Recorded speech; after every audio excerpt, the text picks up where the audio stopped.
Assalamualaikum dan selamat malam.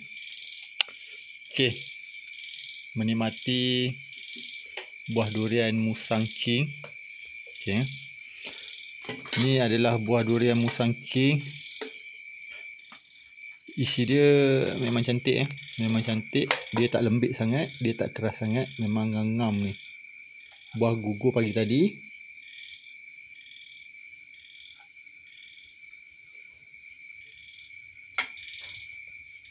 Okey. Kalau tengok kat sini, buah durian ni buah grade A. Keliling semua ada isi lah Keliling semua ada isi, cuma bukan yang grade AA lah. Dia tak bulat sangat, tapi keliling ada isi. Okey, untuk buah ni pokok usia 7 tahun. Kalau tengok kat sini tebal Dia punya kulit dia ni tebal. Tengok. Hampir setengah inci. Dia punya tebal kulit dia ni. Tapi buah dia padu. Isi dia ni padu. Tengok. Saya buka lah sikit. Tengok. Biji semua kesek tak ada biji bulat. Semua kesek.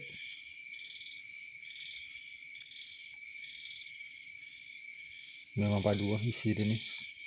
Sedap. Memang menarik puas hati. Walaupun pokok muda, usia 7 tahun, tapi dia punya isi dia memang kau. Memang mantap.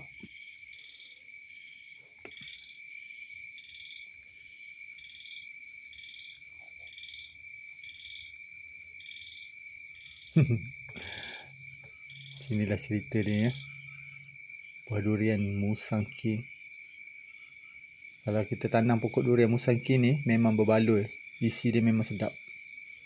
Sebab tu durian Musang King ni sampai sekarang dia punya harga dia memang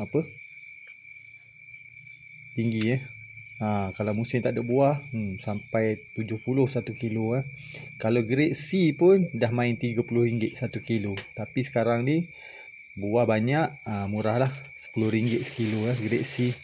Kita tengok biji dia kesek. Tak ada biji bulat. Ni isi banyak, puas hati. Kalau tanam pokok durian Musang King memang puas hati kalau berbuah.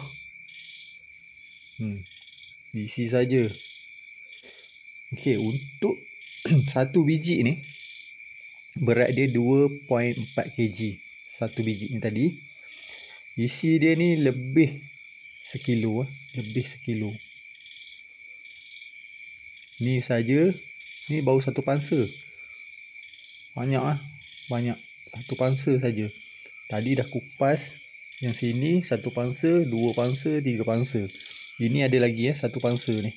Belah dalam ni belum kupas lagi. Alhamdulillah, kita makan.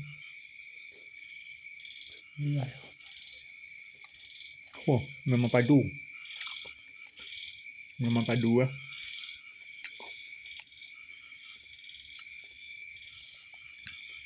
Musang King.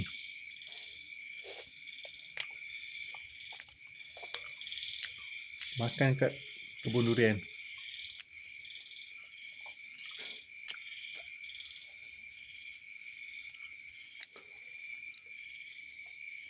Okey. Alhamdulillah.